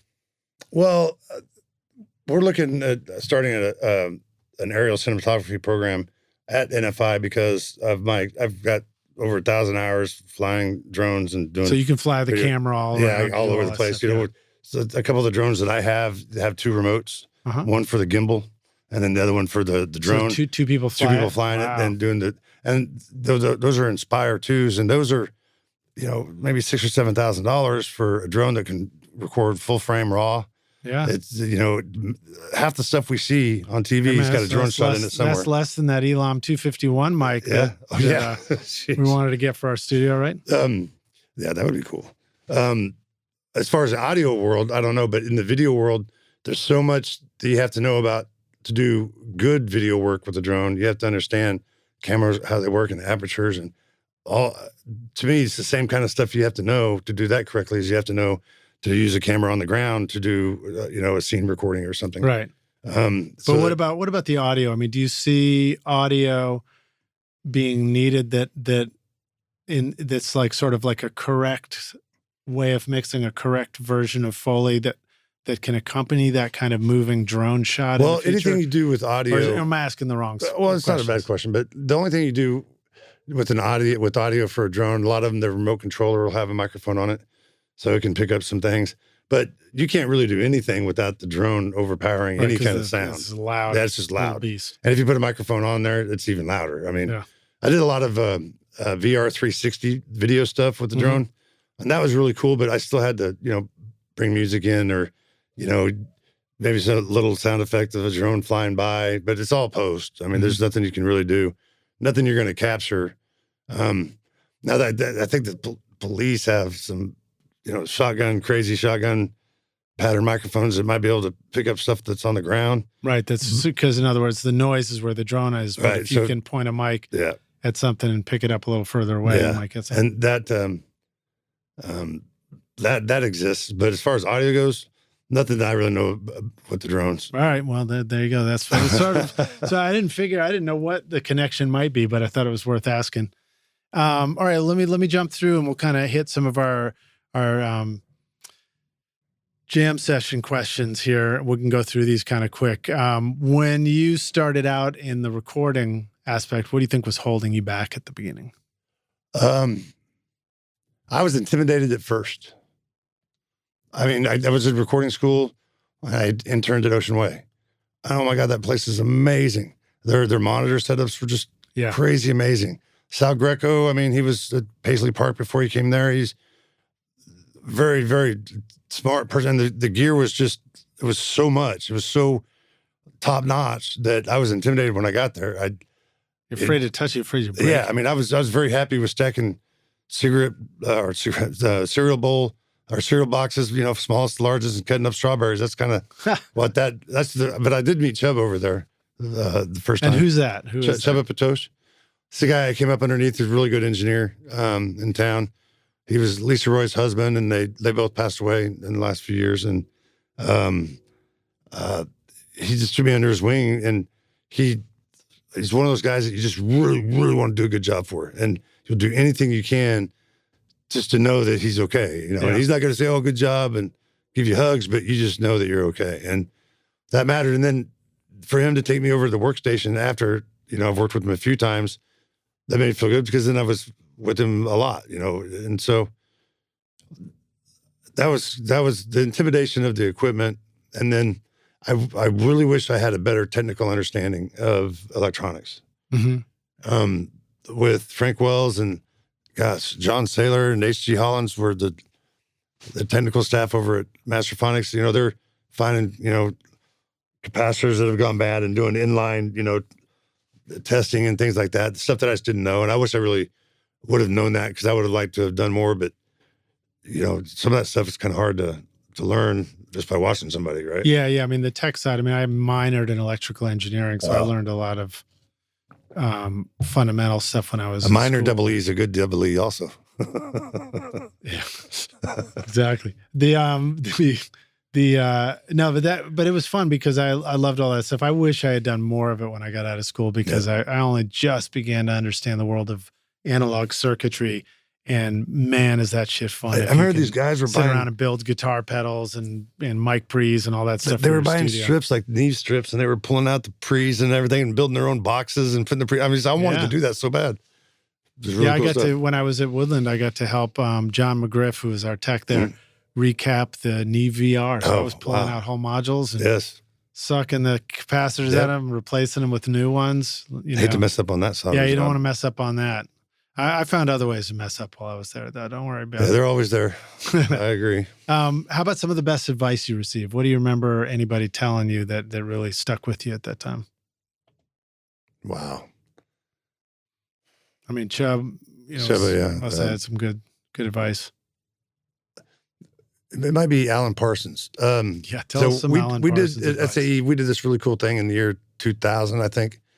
I just built the SAE school, and with the 38 schools around the world, we did a thing called the Platinum Panel, where we had a bunch of engineers and producers come to Miami, and we did a live stream in 2000 through an ISDN line to all 38 schools.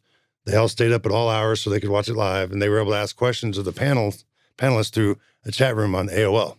So Wow. Yeah, that was way back. Working hard with the tech there. Yeah, but I think, and so Roger Nichols was there, Eric Schilling, Desmond Child, Alan Parsons, and DJ Muggs from Cypress Hill was there. And those guys shared some good advice. Well, what Alan said, well, he was talking about this thing that they used to do with the tape machine, right, for the tape delay. You know, two reel-to-reel machines, TX or whatever, side by side. They got the feeder reel would come off, go through the playhead, and go back to a microphone stand. They'd have a microphone stand, and it would go back and go through the record or the playback. It'd go through the record first, then playback, and then they would feed channel 1 into channel 2 audio, and then vice versa. And basically, you would adjust the amount of delay by pulling the microphone stand further away, so the tape would run around it. And he was also talking about one time where they used a ceiling fan motor, and they took wireless microphones and put them back to back to create kind of a inverted Leslie situation, because they could turn it on with the rheostat and it would spin as fast as they wanted and everything. And so the thing he told me is like, the thing that people don't do is try it. Right. No, he said when he was growing up, they would try stuff all the time. They'd be done with the session, and everybody wasn't ready to leave. They just would try stuff, and they try stuff all the time. And this was just in a conversation. He actually flew me and my wife out to his and Lisa's wedding, and the guy is amazing. The thing I liked about him most was he treated me like I was a colleague, right? You know, I mean, he's Alan Parsons, but he was one of the nicest guys. But that's what he said. You got to try stuff. Why would we know Alan Parsons? Well, there's The Dark Side of the Moon. That was a little record he did, and the Alan Parsons Project, and he worked with the Beatles. Just he's a wealth of knowledge, and that stuck with me. And I actually took that over into the drone world too. As you know, you've got to try it. Don't be afraid to fly this $600,000 drone with this laser on the bottom of it. You know, maybe take the laser off first, so it's only $200,000.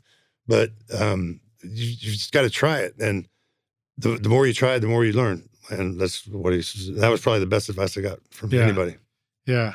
There's so much fun stuff to try in the studio. One of the ones I still haven't done is stand on a stool above a guitar amp or a singer and dangle a microphone on a cable, and then just like spin it around them. Like almost like you're doing a little magic trick with like a watch on the end of a chain, you know, and create a Leslie effect that way. You know, that's so cool. To spin the microphone around the source. Do it with a stereo mic too. Do it with the stereo. Yeah, sure. Yeah, well, the stereo mic's spinning in circles. Yeah, maybe that might not work. No, it might sound really cool. Yeah, it might.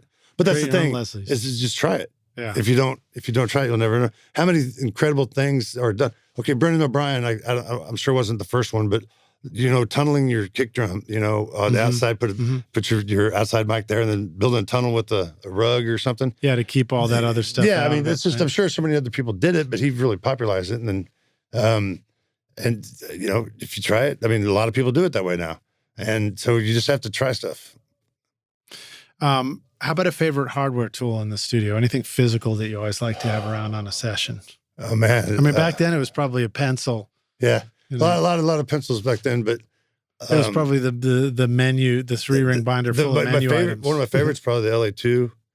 I love that. And then, you know, not everybody had a Fairchild 670, but we had like 4 of them. So, wow. Yeah, that to me is almost like using a polish plug-in.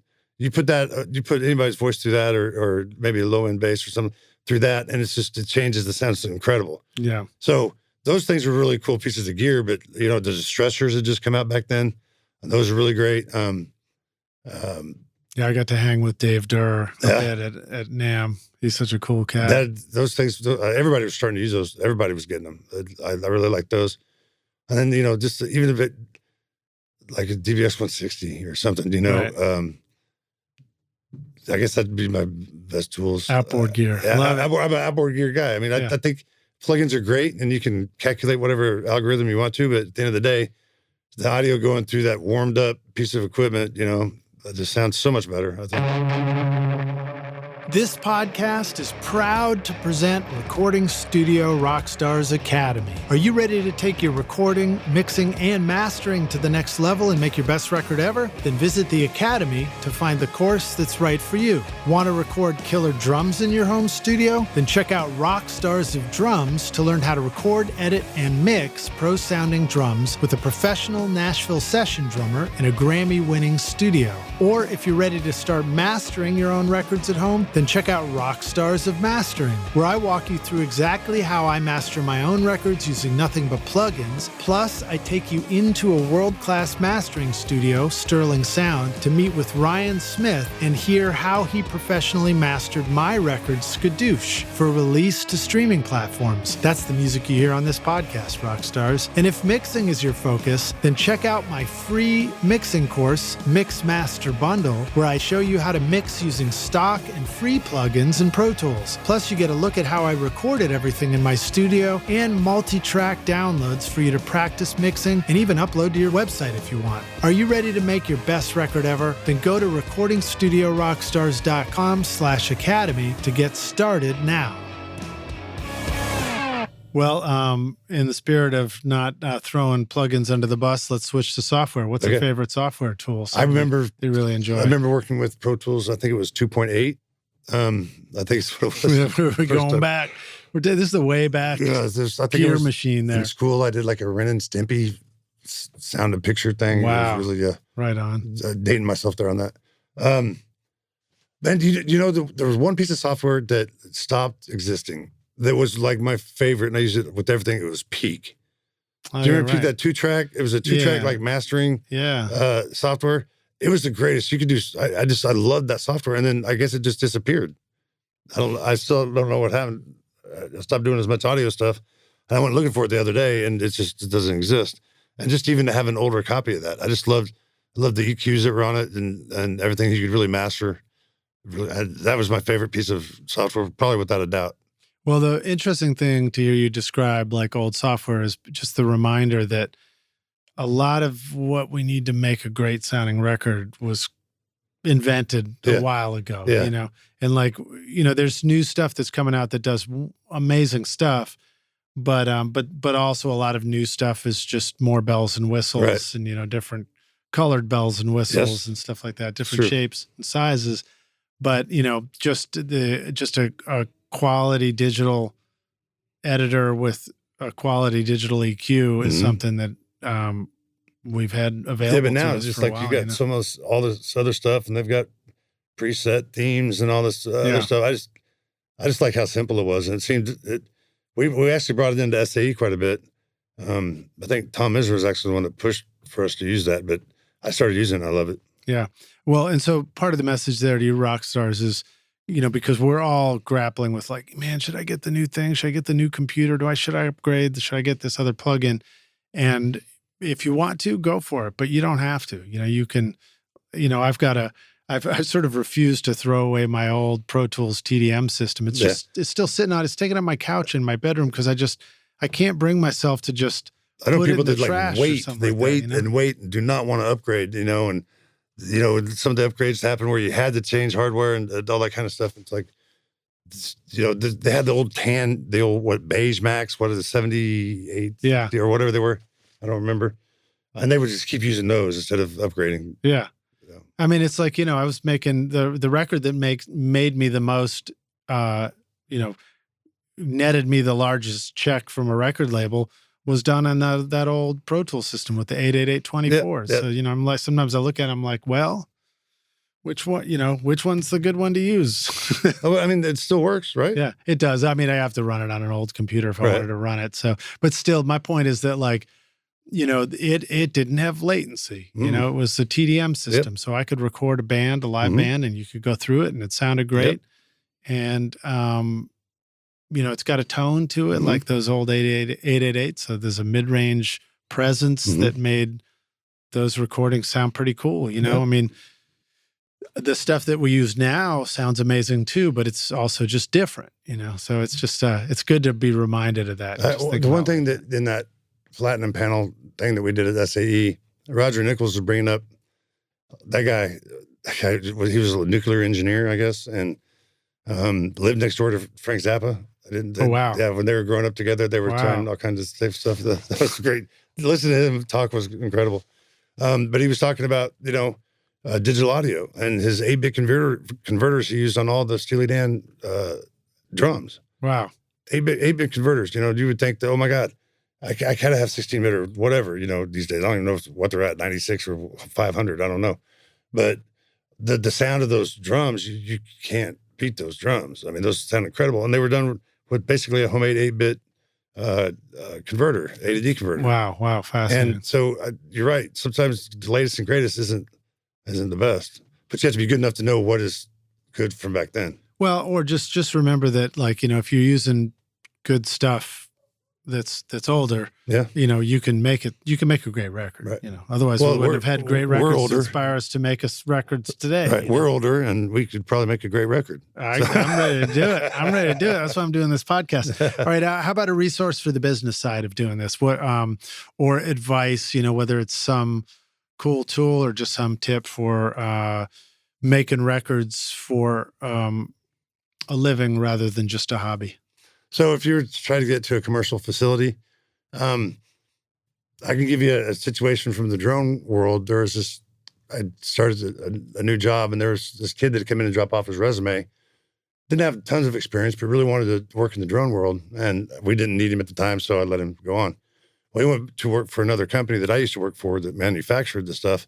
And he turned out to be unbelievable. But the reason why he got that job is because he came in and dropped off his resume. A week later, he came back with another resume, said, I don't know if anybody saw it, but I'd like to leave another one. And he came back not so close together that it was annoying, but he showed determination to get the opportunity to come in and he wanted to learn. It wasn't just, let me come work for you. He's like, let me come work for you and learn. And he got hired and he's having a great career right now. And I think it's the same thing, in audio. If you want to get to a bigger existing market, ask him if you can come intern. I mean, I worked for 3 months for free at OceanWay. Mm-hmm. I didn't make anything. And I didn't care because I was learning. And so it's that same old kind of adage. If there's a certain area that you want to work in with a group of people, you do what you can to be around them and be a part of it. So either you bug them or you work out your style of how you're going to get to work with them and you just keep going. As far as the business side of it, these days with all the content that's out there, you've got to have a killer reel. Especially if you got video going on. Yeah. You need to have something flashy that sells yourself. Yeah, that's what you were mentioning. That's a good tip.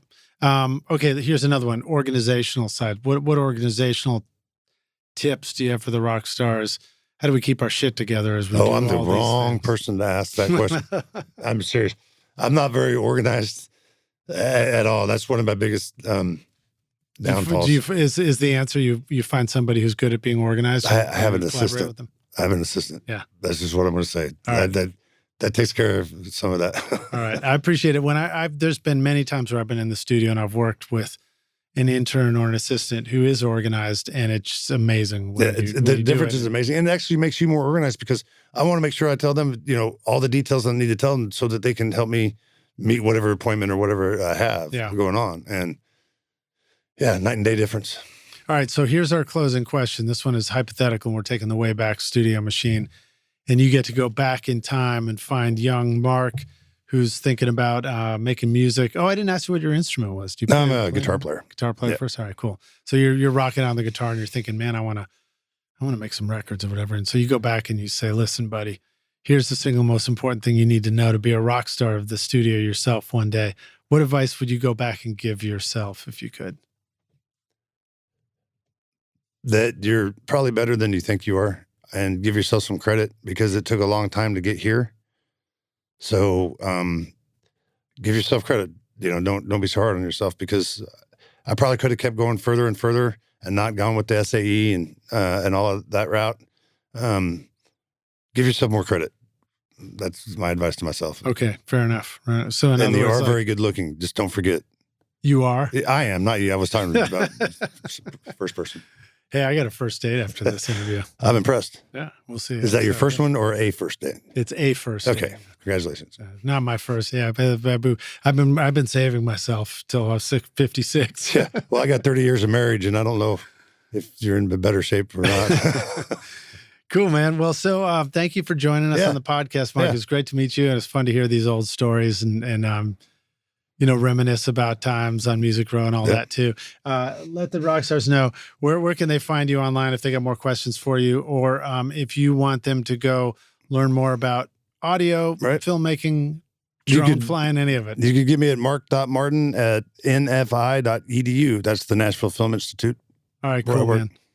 Rockstars, thanks for listening. Mark, we'll see you around the studio, man. Maybe I'll have you teach me how to fly a drone one of these days. Anytime. I can do that stuff. I'll have to, it's funny because we were talking about making our videos down there, and I wanted to have a cool intro for it. And so I got my daughter one of those cheap early drones that had a little built-in camera on it. And then I did some flyby shots of the studio, and that was my opening sequence for That's a great thing. Each video. I didn't think I was ever going to be an incredible engineer, but I'm an incredible drone operator. So if you ever need any of that stuff, I got you. All right, cool. And Rockstars, maybe I'll include a link to the stereo sessions in the show notes for this one, so you can check that out if you want to. We'll see you around the studio. All right. Bye-bye. Cheers. Thanks so much for listening to Recording Studio Rockstars. If you enjoyed the show and want to help make it better, then please share this episode with your friends on social media and leave a rating and review on iTunes to help the podcast reach more rock stars like yourself. You can click directly over to iTunes or go to rsrockstars.com/review for an easy explanation. And remember to hit the subscribe button to keep up with weekly episodes. And if you're ready to make your best record ever now, then head over to Recording Studio Rockstars Academy, where you can start with my free course at mixmasterbundle.com. Thanks so much for listening, and thanks for being a rock star. I'm Lid Shaw, and this is Recording Studio Rockstars. Now, go make great music. Recording Studio Rockstars would like to give a big thank you to our awesome sponsors who help make this episode possible: Grace Design, Atom Audio, Native Instruments, and Isotope. And remember, at isotope.com and nativeinstruments.com, use the coupon code ROCK10 for 10% off any plug-in purchase. If you enjoyed Recording Studio Rockstars, please check out our sponsors using the links in our show notes, because it's a great way to help support this show. These are all things I highly recommend for your studio. They're gonna help you make your best record ever. I would also like to thank our fantastic team here at Recording Studio Rockstars: Vlad Weselchenko, Braden Stremming, and Liz Hulitskaya. Thanks so much for listening, Rockstars, and we'll see you in the next episode. Cheers.